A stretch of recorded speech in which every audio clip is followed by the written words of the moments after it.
Sunday morning, apoy dalag, si Kuya AG na sa gawas. Hello guys, mga ka-guys and mga kasari, andito si Kuya AG sa labas. Sunday ngayon, maganda ang gising ni Kuya AG and naka-open kami guys.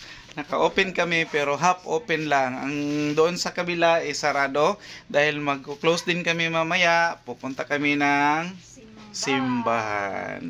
It's Sunday, so time para magsimba. Meron tayo at least ilang oras lang guys, 2 hours lang para sa ating Panginoon. So ibigay na natin guys, ibigay na natin sa Kanya at magpasalamat tayo sa mga biyayang natanggap natin the whole linggo, the whole week na ibigay ni Papa G sa atin. Ay dong, shout out. So kagabi pala guys is sumaglit kami pagka-close namin mga 10 o'clock, sumaglit kami sa bangkiruhan para mapatunayan kung gaano talaga katotoo na ang kamatis is mahal. Nako. Pagdating doon, sobrang mahal. Totoo pala talaga ang chismis. Hindi siya chismis. Totoo talaga na mahal si kamatis. Nasa 120 pangit and 130 ang medyo maganda. Hindi pa masyadong pangit. Kanina, ito, patunay kasi galing ito sa bangkiruhan. Doon ito sa bangkiruhan nagtatrabaho. Nakita kami nito kagabi. 150 na daw? 150. Oh, tingnan mo. 150 na. So kagabi 130 pa lang. So ngayon 140 to 150. Ganon kamahal ang kamatis. Sumabay siya guys sa kamahal doon sa Luzon kasi alam ko sa Luzon mahal ang kamatis. Kaya ngayon mahal din ang kamatis dito sa Davao. Ang balita is yung mga kamatis natin dito is dinala din doon sa Luzon dahil alam natin na mahal talaga mga gulay sa Luzon sa ngayon dahil may bagyo. Sunod-sunod ang bagyo and kasalukuyan nga kagabi naglandfall na si bagyong Pipito. Si bagyong Pipito is naglandfall na kagabi sa may Catanduanes ba yun? So sa Catanduanes. So ngayon is nararanasan po ng ating mga kababayan, lalong-lalo na sa bandang Luzon, ang malakas na hangin at malakas na ulan. So praying tayo mga ka-guys and mga kasari na sanay ligtas lahat ng ating mga kababayan na salanta ng bagyo sa kasalukuyan.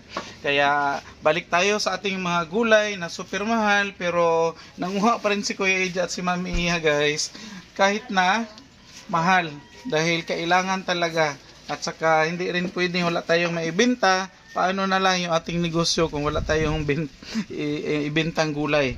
Kasi aside sa mga sari-sari store guys, alam nyo naman na si Kuya Eji is or aside sa mga grocery items, alam nyo naman talaga na si Kuya AJ is may benta talagang gulay. Minsan lang, wala tayong time talagang mga mamili, pero sinisikap ni Kuya AJ guys na kahit papaano, meron talaga tayong may display na mga gulay. So kahit mahal, tiis-tiis lang muna. Trending naman talaga ngayon na mahal lahat halos ng mga bilihin. So buon ni mo ano eh. Mas kusog pa kingog sa vlogger ha.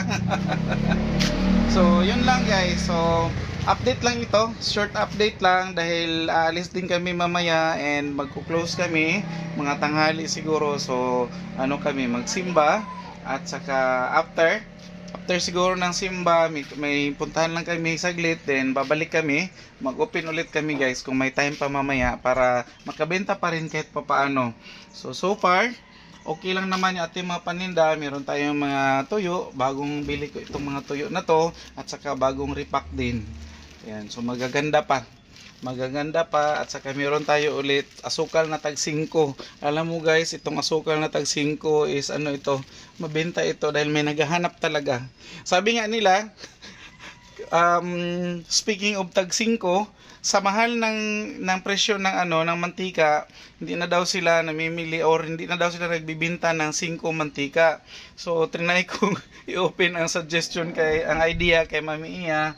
Ayaw niyang pumayag dahil kawawa daw naman yung mga namimili talaga ng 5 pesos. So na lang tayo guys, tawag nito humanitarian consideration na lang din siguro na magbenta pa rin tayo ng 5 pesos kahit na papaano at least makabili pa rin yung ating mga customers ng 5 peso na mantika. Kahit kunti lang, at least may maino sila. Hindi naman masyadong hindi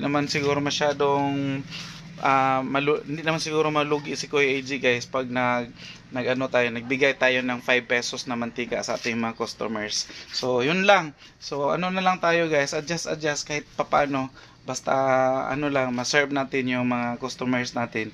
So yun na lang muna ang update ni Kuya AG guys. Sunday ngayon, so may may trabaho pa ako guys. Yan, so linisan ko konti kay bulingit na masyado ang ating tarak-tarak. So that's all na lang muna for today, and have a nice Sunday and have a nice and blessed Sunday to all sa aking mga guys at mga kasari, and bye bye muna for now.